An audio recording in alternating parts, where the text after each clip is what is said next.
वीरों के परिजन 25 साल बाद भी उन क्षणों को याद करके भावुक हो उठते हैं। राजस्थान के कैप्टन अमित भारद्वाज बजरंग चोटी पर दुश्मनों से लोहा लेते हुए शहीद हो गए थे। कि आपका बेटा, जिसको आपने कहा कि ऑप्शन के रूप में इंजीनियर या डॉक्टरी कर लो, लेकिन वो फौज की बाद में फौज की नौकरी का ऐसा था, उसमें हमें पता नहीं था कि क्या करना चाहता है और क्यों फौज में, क्यों इनक्लिनेशन था। कभी जिक्र किया उन्होंने कि मैं फौज में? कभी नहीं किया। पर जब उसकी डायरी वगैरह हमारे पास आई, उनको देखने में पता पड़ा कि वो वास्तव में फौज का जाने का 20 साल की एज के अंदर से डिसाइड कर लेगा मुझे फौज में जाना है। महज 27 साल की उम्र में कुर्बानी देने वाले 17 गोली खाकर भी दुश्मनों से लड़ते रहे शहीद अमित भारद्वाज की पार्थिव देह परिवार को करीब 60 दिनों के बाद मिली थी। जब 8 मई के पहले जब ये जनवरी में आया था, छुट्टियों में आया था, तो मैंने कहा था कि मेरे को कई जने कहते हैं लेह में बहुत अच्छा सामान मिलता है, तू आज लाया नहीं। कि मम्मी अब की बार मैं लाऊंगा। तो 8 तारीख को उसने मुझसे बोला कि मम्मी मैंने जो है आपके लिए कुछ खरीदा है। मैंने कहा क्या खरीदा? कि वो तो मैं आऊँगा जब बताऊँगा आपको। और फिर वो तो आया नहीं, काले बॉक्स में वो सामान आया उसका। शहीद की बहन सुनीता धोकरिया पिछले 24 सालों से अपने भाई अमित भारद्वाज के यूनिट के जवानों को आज भी राखी भेजती है। ये मैं मान के चलती हूँ कि एक माँ के लिए एक बेटा गया, लेकिन उस जवान ने जो अमित एक यहाँ आया था, अनिल नाम था उसका, उसको पैर में भी गोली लगी थी। उसने यही कहा था कि माताजी आप रोकर अपनी शहादत, मेरे सामाई साहब की शहादत का अपमान कर रही हैं, कि एक कोख उजड़ी है लेकिन उन्होंने 30 माओं की कोख बचाई है। पूरा देश इस तरह की कुर्बानियों की कहानियों से भरा हुआ है। करगिल युद्ध में परमवीर चक्र विजेता योगेंद्र यादव भी उन्हीं जाबाजों में से एक हैं। उस पर तोलोलिंग पहाड़ी पे गए हुए थे, तो वहां इनके 7 जवान थे, साथ में 6 जवान वहीं शहीद हो गए। ये घायल हो गए बहुत ज्यादा, बहुत बुरी तरह से, लेकिन इन्होंने अपनी हिम्मत नहीं हारी, आखिरी दम तक लड़ते रहे और पाकिस्तानी सेना को वहां से खदेड़ दिया। 19 साल की उम्र में शादी हुई और मेहंदी हाथों से छूटी भी नहीं थी कि 15 दिनों के बाद ही बुलावा आ गया। मगर बुलंदशहर के रहने वाले, बुलंद इरादों वाले योगेंद्र यादव ने टाइगर हिल फतह करने में एक अहम रोल प्ले किया। मेरे फादर भी आर्मी में, ग्रैंडफादर भी, 3 पीढ़ियां आर्मी में, तो मैं खुशी खुशी 4थी पीढ़ी बनना चाहूँगा फौज में जाने के लिए। कहीं ना कहीं उन्हीं से ये जोश और जुनून आया है फौज का। पूरा मेरा डिफेंस बैकग्राउंड है, तो मैं भी जाना चाहूँगा। उत्तर से दक्षिण और पूरब से पश्चिम तक हमारा भारत उन वीरों का घर है जिन्होंने करगिल विजय को हकीकत बनाकर दिखाया। उन्हीं में से एक थे बटालिक में शहीद हुए कैप्टन किशिंग क्लिफोर्ड नोंगरुम। महावीर चक्र विजेता इस योद्धा की याद में परिवार ने शिलोंग में म्यूजियम बनाया है। ये जो छोटा सा कमरा आप देख रहे हैं, ये एक म्यूजियम में तब्दील कर दिए गए हैं और इसी घर के जो दीवारें हैं वहाँ पर आज कैप्टन केसी नोंगरुम के वो सारी यादें ताज़ा करके रखे गए हैं।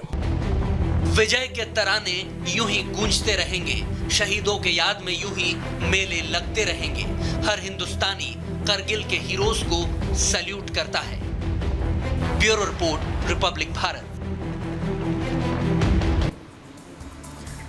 तो ऑपरेशन विजय को विजय बनाने वाले उन जाबाजों की कहानी आपको दिखा रहे थे। अब पॉइंटर्स के जरिए आपको बताते हैं कि आखिर उस दौरान हुआ क्या था। 26 जुलाई का वो दिन, और ये देश के लिए इसलिए खास हो जाता है क्योंकि ये विजय ऑपरेशन सक्सेसफुली पूरा हुआ था। करगिल के शहीदों को याद करने का ये दिन है। और 1999 में करगिल में घुसपैठ हुई थी। घुसपैठी क्योंकि देखिए वहां की पहाड़, लगातार रिपोर्ट्स हम आपको बता रहे हैं, ऊपर और नीचे बहुत ही वहां अंतर था जहां पर घुसपैठी छिपे बैठे हुए थे। पहाड़ की चोटियों पर कब्जा किया हुआ था। वीर सैनिकों में बहादुरी से जो जो वीर सैनिक वहां पर तैनात थे उन्होंने बहादुरी से उनका सामना किया और कब्जे को हटाया भी था। इसके अलावा पाकिस्तानी घुसपैठियों से भी सेना भिड़ी थी, उसकी भी जानकारी उस समय निकलकर सामने आई थी। 527 जवान शहीद हुए थे और 1363 घायल भी हुए थे, लेकिन डटे रहे थे।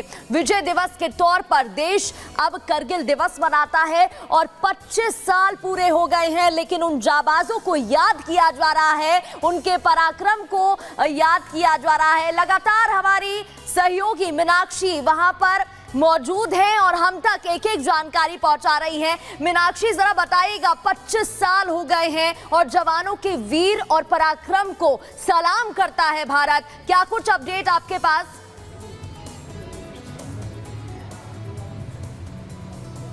बिल्कुल, देखिए, सबसे पहले तो मैं आपको कारगिल वॉर मेमोरियल की जो तस्वीरें हैं वो दिखा देती हूँ, क्योंकि ये बेहद खास हो जाती है। हालांकि अमर जवान ज्योति यहाँ पर हमेशा प्रज्वलित होती रहती है। आज सुंदर लग रहा है ये अमर जवान ज्योति, और साथ ही ऑपरेशन विजय, क्योंकि इसे नाम दिया गया था तो इसका नाम भी ऑपरेशन विजय रखा गया है। और ऐसे में प्रधानमंत्री नरेंद्र मोदी भी आज यहाँ पर आने वाले हैं। खास तैयारियां की गई है इस उपलक्ष्य में भी, क्योंकि अब रजत जयंती वर्ष मनाया जा रहा है। 25 साल हो गए हैं और इसके बिल्कुल ठीक पीछे अगर आप देखेंगे तो वो पहाड़ियां हैं जहां से निशाना लगातार भारतीय सेना को बनाया जा रहा था।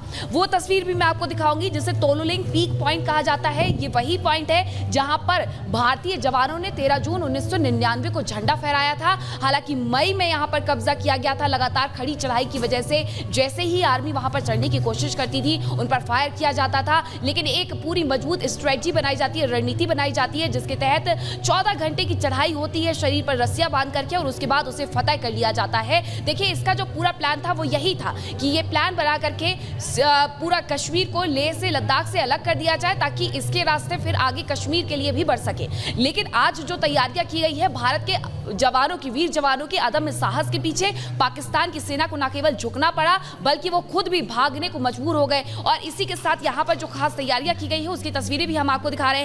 एक तस्वीर और मैं आपको दिखा देती हूं जो कि वीर भूमि की है, जहां पर उन तमाम जवानों के नाम अंकित किए गए हैं जिन्होंने अपना सर्वोच्च बलिदान देश के खातिर दिया था। और अगर हम कारगिल वॉर की भी बात कर ले तो कारगिल वॉर में भी 2.5 लाख से ज्यादा गोले दागे गए थे। 5000 गोले फायर करने के लिए 300 मोटार तोपों का इस्तेमाल भी यहाँ पर किया गया था। होवित्जर तोपें रही हो या फिर MiG-27 रहा हो, MiG-29 हो, सभी का इस्तेमाल किया गया था। ये पूरा संयुक्त ऑपरेशन चलाया गया था, क्योंकि जब वायुसेना उतरती है तो वायुसेना यहाँ पर ऑपरेशन सागर लेकर के, सफेद सागर लेकर के उतरती है और इसी के साथ मुंह तोड़ जवाब उन पाकिस्तान की आर्मी को देती है जिन्होंने घुसपैठ करने की हिमाकत की थी। लेकिन ये शिलाएं भी बेहद अहम हो जाती है। इन शिलाओं पर तमाम वीर जवानों के नाम अंकित किए गए हैं और सिर्फ 1999 कारगिल वॉर हीरोज के नाम इनमें अंकित नहीं है, बल्कि उन तमाम सैनिकों के नाम अंकित है जो यहाँ पर कभी तैनात हुआ करते थे और उन्होंने अपना सर्वोच्च बलिदान दिया था। वीर भूमि की शिला पटल भी यहाँ पर दिखाती हूँ मैं आपको, जहाँ पर श्रद्धांजलि